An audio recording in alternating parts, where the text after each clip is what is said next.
여러분, 지난주에 우리는 사울의 회심에 대해서 함께 나눴어요.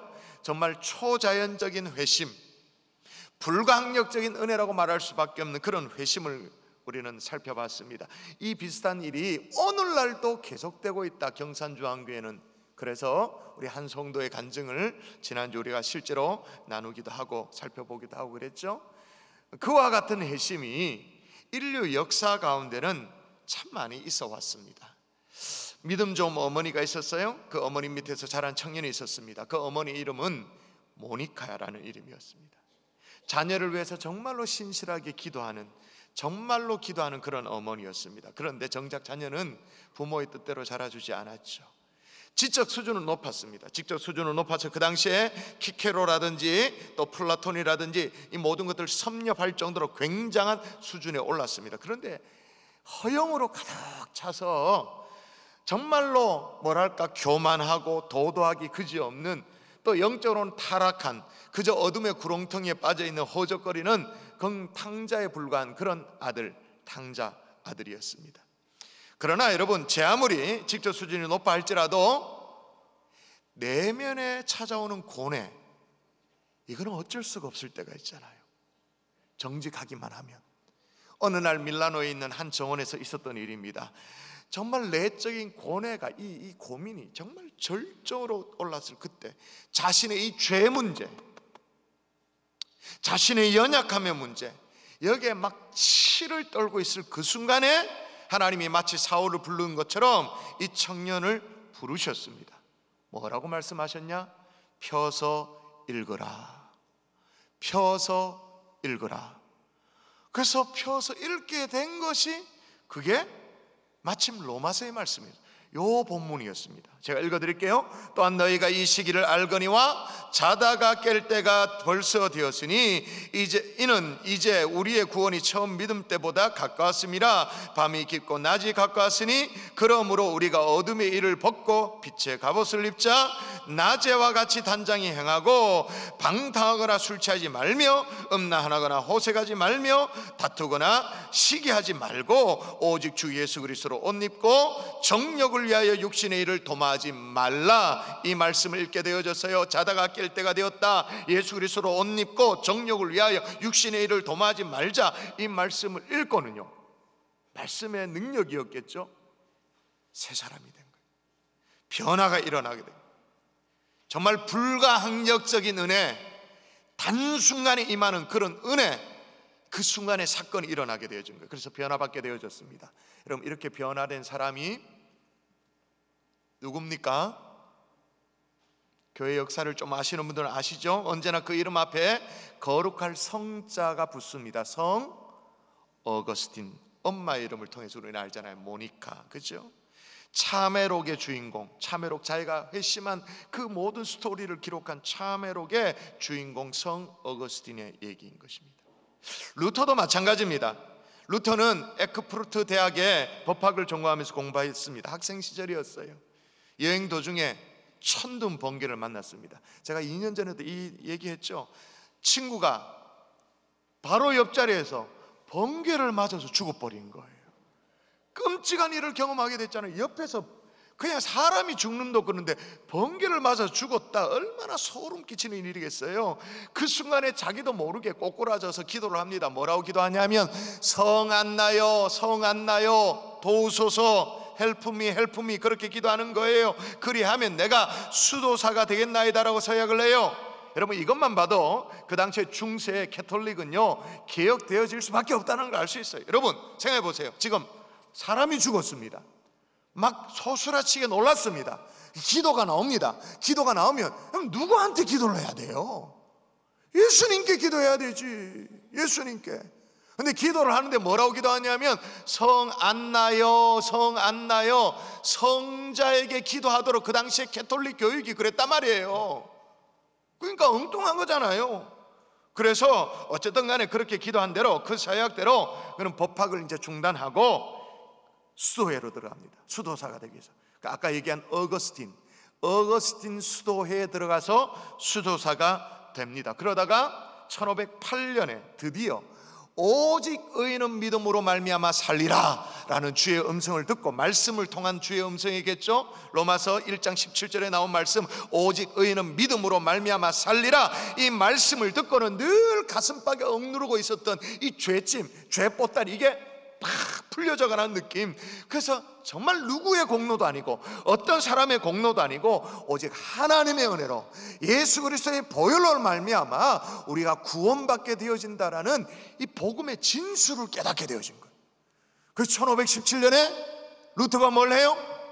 종교개혁의 깃발을 들고 종교개혁을 시작하게 되어진 거잖아요. 자, 보세요. 바울도 그렇고 어거스틴도 그렇고 루터도 그렇고 왜 하나님이 그렇게까지 간섭을 하십니까? 불가항력적인 은혜라고 일컬어지는 그런 간섭까지 하면서 왜 이렇게 하나님께서 일방적으로 사람을 이끄십니까? 왜 그렇게 하십니까? 하나님의 꿈 때문에. 어떤 꿈요? 땅끝을 향하고자 하는 하나님의 꿈. 여러분, 하나님이 이 땅에 주님의 교회를 세우시고 그 세워진 주님의 교회가 그 자리에 주저앉아 있기를 원하지 않으셔요. 여기가 좋사오니 그런 게 아니에요. 사도행전 1장 8절에 나오는 것처럼 예루살렘과 온 유대와 사마리아와 땅끝까지 이르러 내 증인이 되기를 원하시는 하나님의 소원이 있는 줄 믿습니다. 땅끝을 향한 하나님의 꿈, 하나님의 소원, 이 소원 때문에 필요하면 사람도 준비시킵니다. 제도도 바꿉니다. 불가항력적인 은혜라고 일컬어지는 그런 하나님의 인도하심도 하나님이 하시죠. 자, 땅끝을 향해서 이제 하나님이 이제 문을 엽니다. 문을 여는데 땅끝을 향해 나아갈 대표 선수로 하나님이 누구를 준비시킵니까? 지난주 읽었는데 다시 읽을까요? 자, 이건 누구 얘기입니까? 다시 읽을까요? 여러분의 목소리 읽습니다. 시작.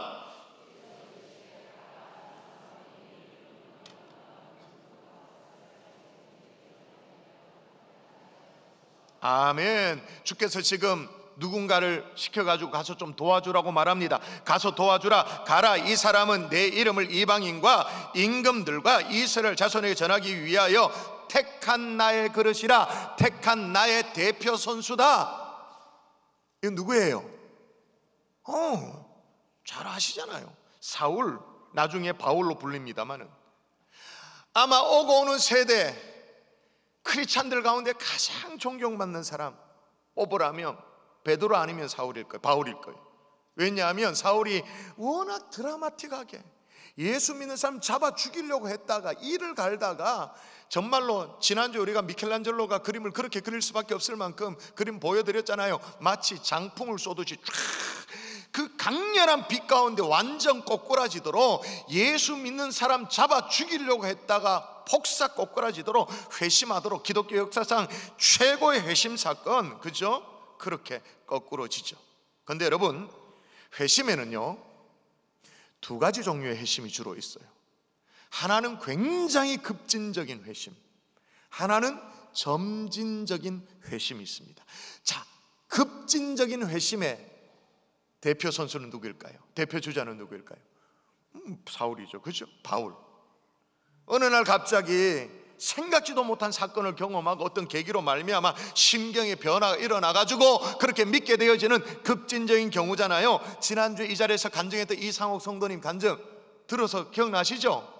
비슷한 케이스잖아요. 세상에 참 예수를 믿게 됐는데 어디 나와서 예수 믿게 됐다고요? 특세 나왔다가, 작년 봄에 특세 새벽기도 나왔다가 예수 믿게 된 사람이 조선천지에 또 있을까 싶어요. 진짜로.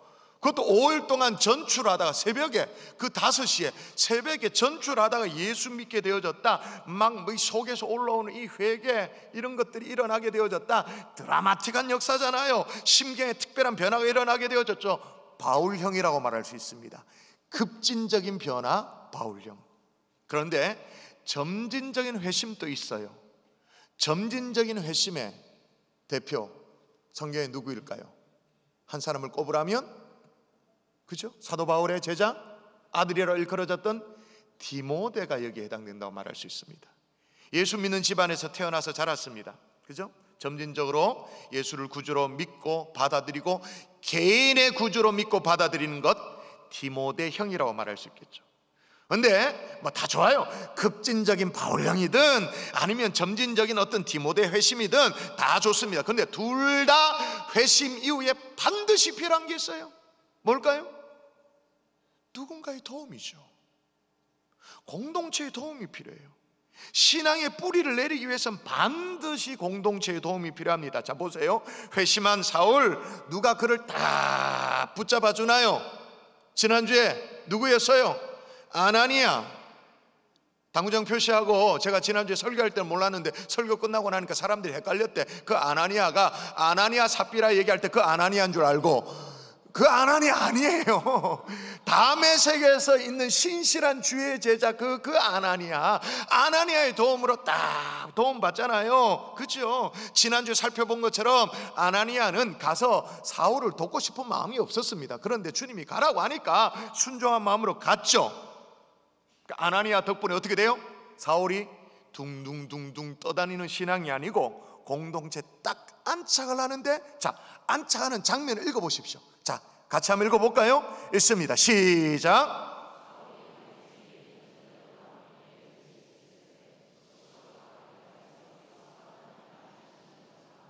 아멘. 여기에 즉시로 각 회당에서 예수가 하나님의 아들이심을 전파했다. 이것도 눈에 들어옵니다만 더 눈에 들어온 대목이 뭐냐면, 사울이 다메섹에 있는 제자들과 함께 며칠 있을 새, 어떻게 다메섹의 제자들이 사울과 어울릴 수가 있어요?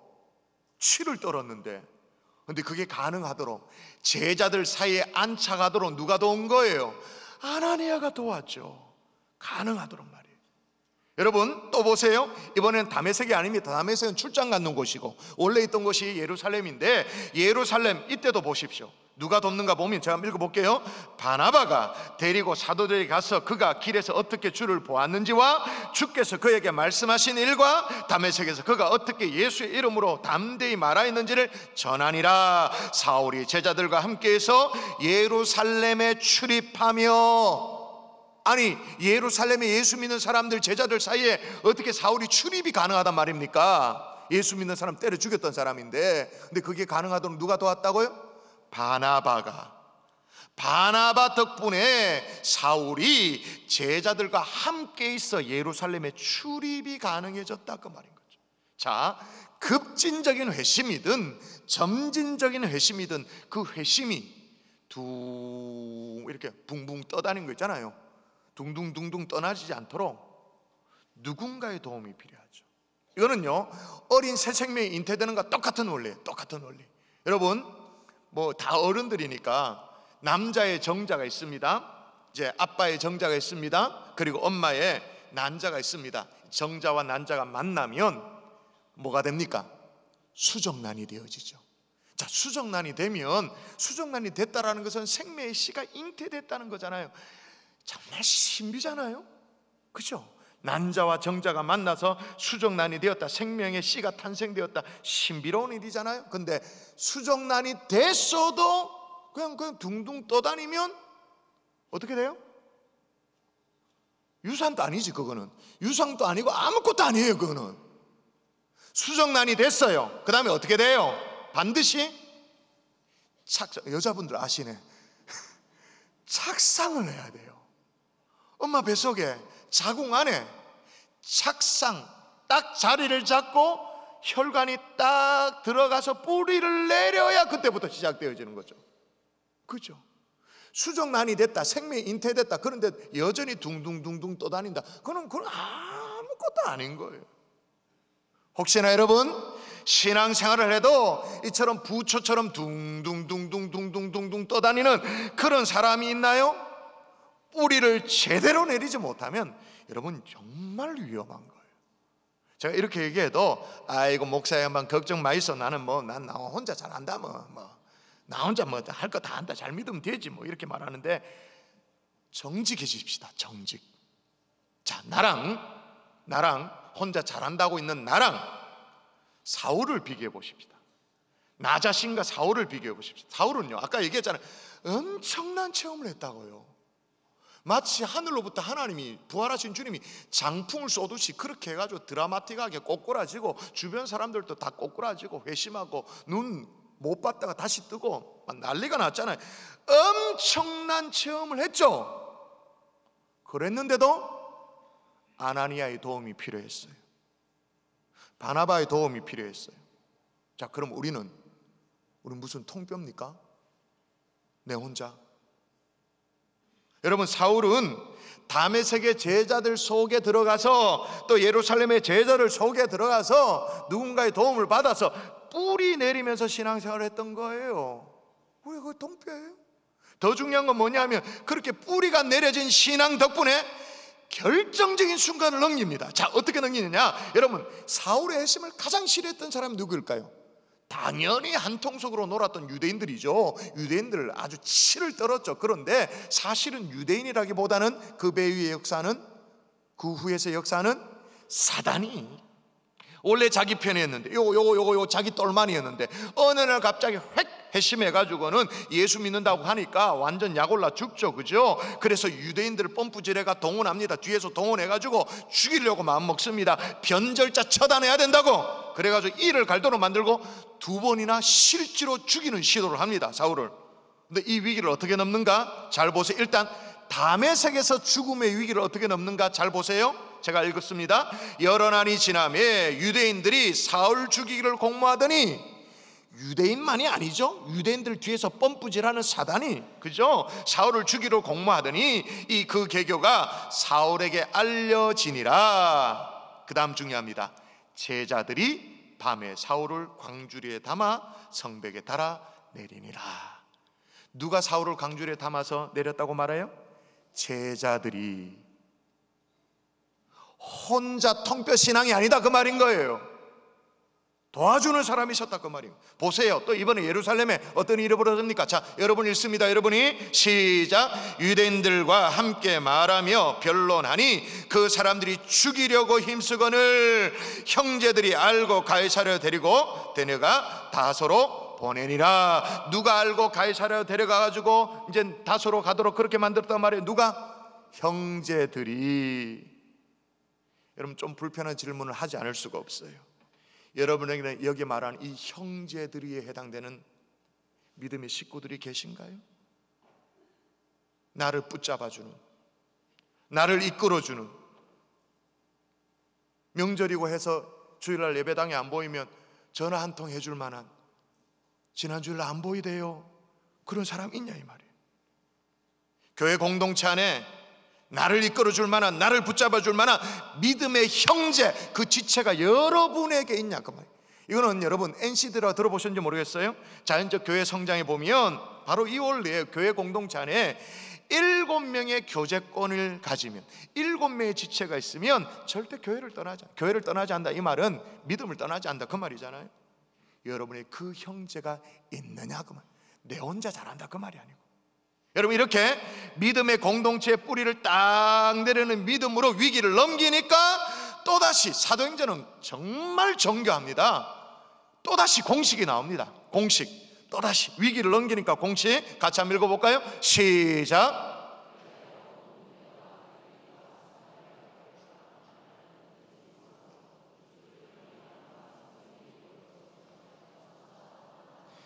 아멘. 진행하여 수가 더 많아지니라. 하나님의 교회가 부흥하더라. 하나님의 교회가 더 하나님 앞에 영광을 돌리더라. 할렐루야. 부흥의 역사가 또 나오는 거예요. 자, 이것도 보세요. 성경은 이건 역시 어떻게 기록하냐 하면 관점의 차이점이 딱 나와요. 자, 사울 한 사람이 위기를 넘겼다, 그리고 믿음의 공동체 뿌리를 잘 내렸다, 이게 아니고 뭐라고 기록을 하고 있냐면, 그리하여 온 유대와 갈릴리와 사마리아 교회가, 사울이 아니고 교회가 평안하여 든든히 서가더라. 교회가 뿌리를 내린 것으로, 교회가 든든해진 것으로 그렇게 해석하고 기록하고 있는 거예요. 아멘이십니까? 여러분, 하나님 나라에 여러분이, 저와 여러분이 대표 선수로 쓰임 받기를 원하십니까? 우리는 바울 같은 드라마틱한 경험 없을 수 있습니다. 그러나 바울과 똑같은 공동체에 깊게 뿌리 내리는 경험은 할 수 있어요. 그건 할 수 있어요. 그렇게 뿌리를 내리면 위기가 와도, 사단이 뭐 별 희한한 짓거리를 해도 어떻게 돼요? 평안하여 든든히 서가는 성도 한 사람 한 사람이 되는 줄 믿습니다. 그 교회가 되어지는 줄 믿습니다. 여러분, 하나님이 땅끝을 위해 뛸 대표 선수로 이제 준비시켜 놓는데, 자, 이제 사울을 준비시켜 놓는데 말이에요. 선수는 그렇다 칩시다. 대표 선수는 준비됐다 칩시다. 그러면 누가 출전을 시킵니까? 대표 선수가 마련됐으면 출전을 시키는 주체가 필요하잖아요. 땅끝을 향해 누가 보내야 되잖아요. 누가 보냅니까? 역시 교회죠, 교회. 자, 그런데 사도행전을 잘 보시면 사도행전 9장에 여러분 지난주에 가슴 막 두근거리면서 그 못돼 빠진 사울이 변화되어져 꼬꾸라지는 장면을 보면서, 야, 드라마틱한 회심을 보면서 이제 우리가 어떤 생각을 하냐면, 성경을 조금이라도 읽어본 사람은 야, 이제 사도행전 그 다음에 보면 이제 바울이 회심했으니까, 9장에서 회심했으니까 그 다음에 10장 11장 이제 바울의 선교 여행이 있잖아요. 1차 2차 3차 막 복음의 역사가 막 나올 것이다, 그런 기대를 갖고 있습니다. 네, 읽어보면 아니에요. 사도행전 9장에 바울이 회심했습니다. 근데 생뚱맞게 또 베드로가 티 나옵니다. 베드로 얘기가 나와요. 좀 가로놓게 왜 또다시 베드로 얘기가 나와요? 그 당시 베드로가 누구였기 때문에? 교회 지도자였죠. 교회 리더십이었습니다. 여러분, 사도들이 준비되어지 않는 한 땅끝을 향한 하나님의 소원은 한 발자국도 나아갈 수 없는 거죠. 그런데 이 당시에 교회 지도자, 교회 리더십들이 가지고 있는 사도들이 생각하는 땅끝에 대한 마인드가 어느 정도였냐면, 오늘 본문 1절이에요. 1절 보세요. 한번 여러분 읽어볼까요? 어느 정도였냐면, 보세요. 1절 시작. 유대에 있는 사도들과 형제들이 이방인들도 하나님의 말씀을 받았다함을 들었더니, 자, 이방인들도 라고 해서 어디에 지금 강조점이 있는지 알겠죠? 이방인들도 하나님의 말씀을 받았다. 여러분, 앞서 베드로가 복음을 전하면서 고넬료라는 이방인들, 그죠? 이달리아 군대 백부장 아시잖아요. 고넬료, 철저하게 이방인 아닙니까? 그 이방인이 회심해서 예수 믿게 됐다, 그게 앞에 기록되어 있거든요. 그 소식을 듣고 이방인들도 하나님의 말씀을 받았다, 서로 막 얘기를 하는 거예요. 그러면 그 다음 절에 우리 생각에는 어떤 얘기가 적혀 있을 거라고 생각됩니까? 이방인도 하나님의 말씀을 받았다. 주님 감사합니다. 복음이 이렇게 전파되어지는군요. 땅끝까지 복음이 증거되어지는군요. 할렐루야, 하나님 감사합니다. 막 박수를 치고 막 이래야 될 것 같은데, 사도들의 반응은 2절 여러분 읽습니다. 여러분 읽습니다. 시작. 뭐 했다고요? 비난했다. 이 무슨 전도 왜 했노? 니 왜 전도했노? 그 얘기예요. 이해가 됩니까? 아니, 감격해서 연구원의 역사 일어난 것에 대한 막 감격해서 너무 감사하고 그래야 되는, 니 왜 이방인에게 복음 전했노? 왜 그런 짓을 했냐? 비난하고 있는, 기가 차죠? 아니, 우리는 이 이방 선교를 위해 가지고 선교사도 파송을 하고 선교 헌금도 하고 또 뭐예요? 선교 학교도 하고 오만 거 다 하는데, 여기 분명히 사도들 기록되어 있잖아요. 아니, 사도들이 왜 이 모양이 됐어요? 배가 불렀나? 믿는 자의 수요가 날마다 더하니라, 그러니까 이제 더 이상 더 안 해도 된다, 시들해졌나? 왜 이러죠? 이유가 있죠. 변화를 거부했기 때문에. 분명히 여기 사도들이라고 말하니까 모르긴 몰라도 이 사도들 멤버 안에 요한이 들었을 수도 있습니다. 그 유명한 요한, 마태가 들었을 수도 있습니다. 그런데 이들이 하나님의 생명의 복음을 받고는 가만히 이걸 간직하고 있어요. 그래서 이 복음도 유대인의 한계 속에 가두어 놓은 거예요. 고정관념에 가둬 둔 거예요. 간직만 하고 있으니까 어떻게 되냐? 여러분, 아무리 좋은 걸 할지라도, 아무리 가치나 있는 걸 할지라도 간직만 하고 있으면 어떻게 될까요? 간직만 하고 있으면, 따라 하십시다. 똥된다. 따라 하세요. 똥된다. 간직만 하고 있으면 아무리 좋은 것도 똥돼 버리는 거예요. 복음이잖아요. 영혼을 살리는 거잖아요. 살렸는데 니 왜 살렸냐 이거예요. 이 똥이지 뭐예요. 그죠? 자신들만 택함 받았다는 그 고정관념, 유대인의 고정관념, 그 틀 안에 딱 갇히고 간직만 하고 있었던 거죠. 토인비는 그래서 이렇게 말합니다. 변화를 거부하면 결국 자기 만족, 자기 도취, 자기 우상화에 빠져 망하게 된다. 뭐예요? 다시 말하면 변질된다 그 말이에요. 사도들이 이렇게 변질되어졌는데 어느 정도냐면 여기에 비난하여라고 나오는데 이 비난하여 이 말은 어떤 의미냐면 거리를 두고 분리해서 서다 이 말인 거예요. 여러분 심지어 지금 베드로 자기들 수장이잖아요. 지도자잖아요. 지도자인데도 거리를 두고 이방인에 복음 전했으니까 같이 먹고 했으니까 같이 오지 말라고, 우린 다른 사람이라고 선 긋고는 배쳐가는 거예요. 이렇게 된 거예요. 사실은요, 베드로도 지금 억울합니다만은 억울할 거 하나 없죠. 베드로도 변질의 조짐이 보였어요. 왜 보였냐? 아까 이방인 고넬료에 가서 복음을 전했다고 했는데 이제 보내야 되는데 베드로가 안 갈라 그랬어. 그래서 하나님이 어떻게 해요? 보자기의 환상을 보여주죠. 기도 가운데 환상을 보는데 보자기가 하늘부터 내려와서 뭐 들었노? 베드로가 보니까 어마어마한 부정한, 율법이 정한 부정한 짐승들이 있는 거예요. 그런데 하나님이 이걸 잡아먹으래. 말도 아니잖아요. 베드로가 뭐라고 대답하는지 여러분 볼까요? 주여, 시작.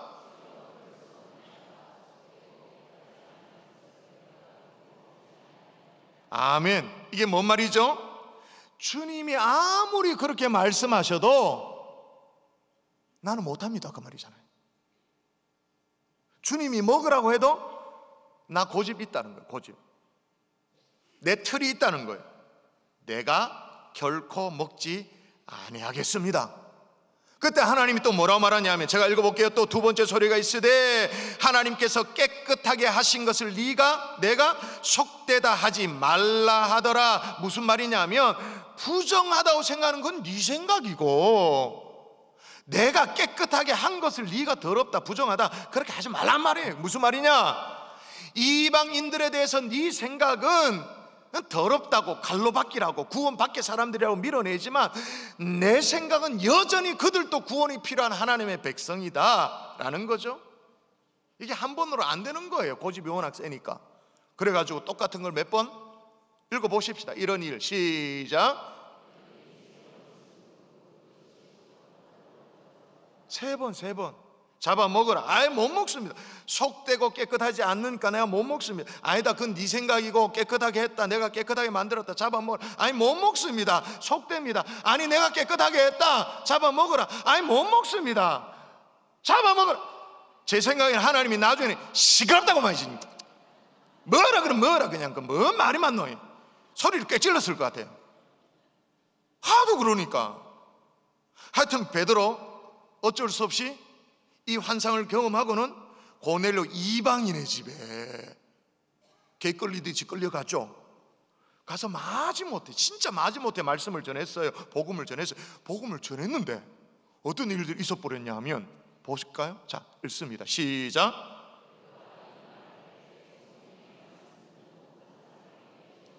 이 말을 할 때, 이 말이란 복음을 전할 때 이 말이잖아요. 성령이 말씀 듣는 모든 사람에게 내려오시니. 할렐루야.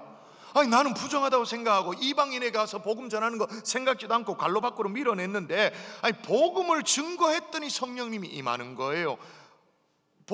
나중에 보면 방언도 막 터져 나오고 막 마치 오순절 성령 강림이 재현되는 것처럼 아주 급하고 강하게 그렇게 막 이런 일들이 막 벌어지는 거예요. 그래서 어떤 사람은 이 당시에 성령님이 어떻게 임하셨냐, 마치 설사하듯이 임했다.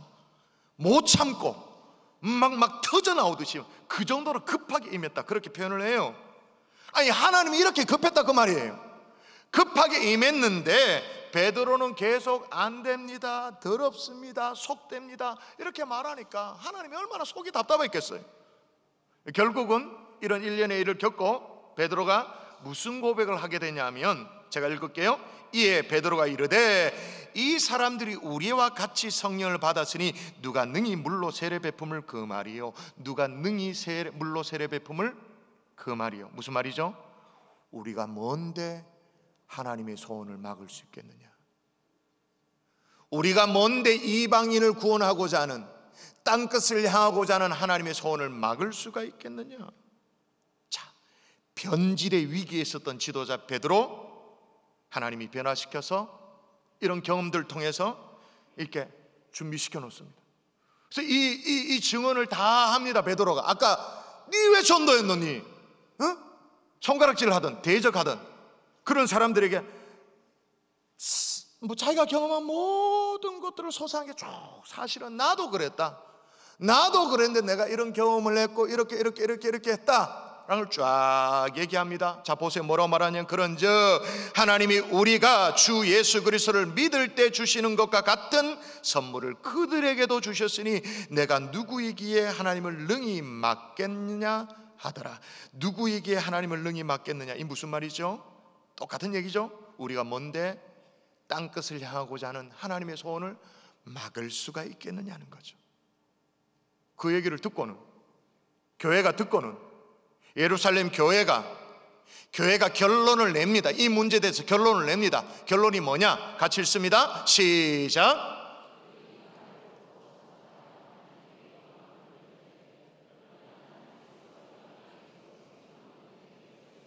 아멘. 보입니까? 그러면 하나님께서 이방인에게도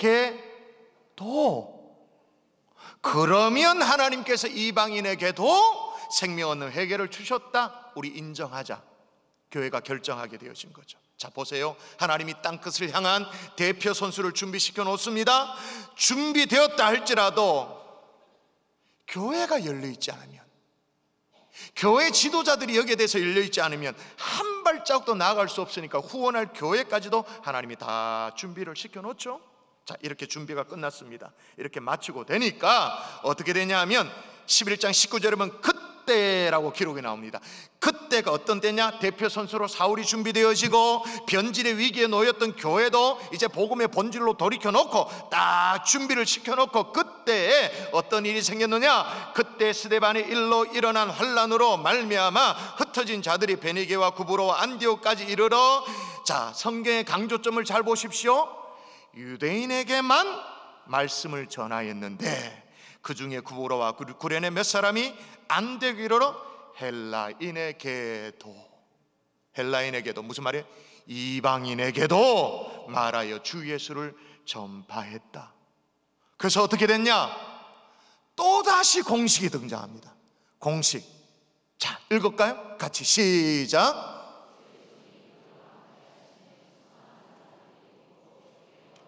아멘. 수많은 사람들이 죽게 돌아오는 이 공식의 역사, 여러분 이거는 핍박의 위기를 잘 넘기니까 하나님이 부흥을 허락하셨다 이거 아니에요. 또 내분의 어떤 어려움, 갈등의 조짐이 있었는데 이걸 지혜롭게 잘 넘기니까 하나님이 믿는 자의 수요를 더하겠다 이것도 아니에요. 죽음의 위기에 막 몰렸는데 이걸 극복하니까 하나님이 부흥의 공식을 성립시켜줬다 이거 아니에요. 지금 뭐냐? 요거는 땅끝을 향해서 하나님의 소원이 있는데 그걸 문을 열 준비를 교회가 딱 맞춰 놓으니까 하나님이 일으켜 주신 부흥인 거예요. 똑같습니다. 우리 경산중앙교회도 땅끝을 향해 나아가는 대표 선수가 이곳저곳에서 준비되어지면 하나님이 우리 교회에 더 큰 부흥을 허락하실 줄 믿습니다.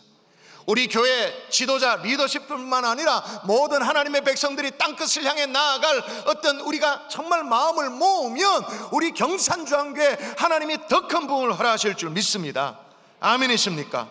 그래서 어떻게 되냐? 예루살렘 교회가 이 사람들의 소문을 듣고 어떻게 되냐? 예루살렘 교회가 지도자를 파견합니다. 그냥 놔둘 수 없어서 바나바를 보냅니다. 지도자를 보내죠. 그런데 바나바가 홀로 가지 않아요. 하나님이 정말 타이밍에 맞겠다가 언제나 역사하시죠. 누굴 데려가냐면 하나님이 준비시켜 놓은 하나님의 그릇 사울을 데리고 갑니다.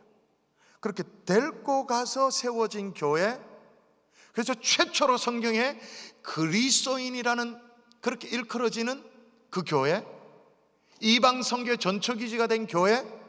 자 어떤 모습인가 한번 볼까요? 같이 읽습니다. 제자들이 시작. 할렐루야. 어떤 교회요? 안디옥 교회가 세워지는 거예요. 이 안디옥 교회 중심으로 이제 정말로 바울이 뛰기 시작합니다. 그래서 아까 말씀드린 것처럼 1차 세계전도여행, 2차 세계전도여행, 3차까지 이 과정 속에서 1, 2차 전도여행을 통해 가지고 뭐가 기록되어지냐? 우리 손에 들려있는 갈라디아서가 기록되어집니다. 성령의 감동 가운데 데살로니가 전서가 기록됩니다. 데살로니가 후서가 기록됩니다. 고린도 전서가 기록됩니다. 고린도 후서가 기록됩니다. 그 유명한 로마서가 기록되어지는 거예요. 하나님의 일하심이 감 잡히십니까? 말씀의 결론을 맺을게요. 자, 그럼 여러분 대답해 보세요. 여러분, 땅끝을 향해서 문을 여는데 누가 문을 엽니까? 바울이 문을 엽니까? 아나니아가 문을 엽니까? 바나바가 문을 엽니까? 예루살렘 교회입니까? 안디옥 교회입니까? 뭐 일정 역할을 하긴 하죠.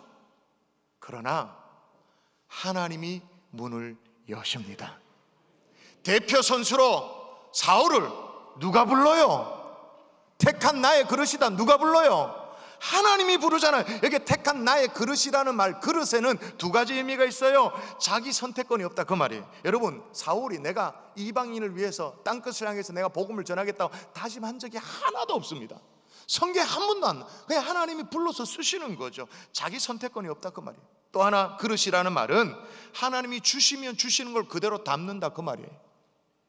회심한 이 사울, 이 바울이 붕 떠다니는 그런 신앙생활을 하지 않도록 아나니아를 보냅니다. 아나니아를 설득해서 보냅니다. 바나바를 설득해서 보냅니다. 공동체에 뿌리 내리도록 합니다. 이건 누가 하셨어요? 하나님이 하셨죠. 그리고 한편으로 교회 고정관념에 꽉 사로잡혀서 이방인들을 갈로박 그랬는데, 그러면 땅끝을 향해 못 나가잖아요. 그 중에 대표주자 베드로를 그 고정관념에 꺼내가지고 환상까지 보게 해가지고, 보자기 환상까지 보게 해줘가지고 그 고정관념을 깨뜨리도록 하는 분 누구예요? 하나님이 하시잖아요. 고넬료의 집에 보내가지고 슬쩍 그냥 못 이기는 척 복음을 전했는데 회심이 일어나고 그 속에 성령님이 임하도록 누가 하셨어요? 하나님이 하셨죠. 왜? 땅끝은 하나님의 소원이니까, 하나님의 비전이니까, 소망이니까 하나님이 다 하셨어요. 사실은 하나님이 직접 다 하셨어요. 그러나 여기에 중요한 것이 있습니다. 하나님이 다 하셨습니다마는 바울도 아나니아도 바나바도 심지어 베드로도 예루살렘 교회도 쓰임 받았다는 게 중요합니다. 하나님이 다 하십니다. 오늘날도 하나님이 다 하십니다. 그러나 쓰임 받는 개인이 있습니다. 다 쓰임 받는 거 아니죠? 쓰임 받는 교회가 따로 있습니다. 저는 소망합니다. 우리 경산주한교회 하나님이 다 하실 것입니다. 땅끝을 향해서 하나님이 다 하실 것입니다만 우리 교회가 쓰임 받는 교회 될 수 있기를 주의 이름으로 축원합니다. 그리고 저와 여러분도 이렇게 사나 저렇게 사나 한평생 사는 거잖아요. 한 번 사는 거잖아요. 한 번 사는 인생, 하나님 앞에 쓰임 받는 멋진 인생 될 수 있기를 주 예수 이름으로 축원합니다.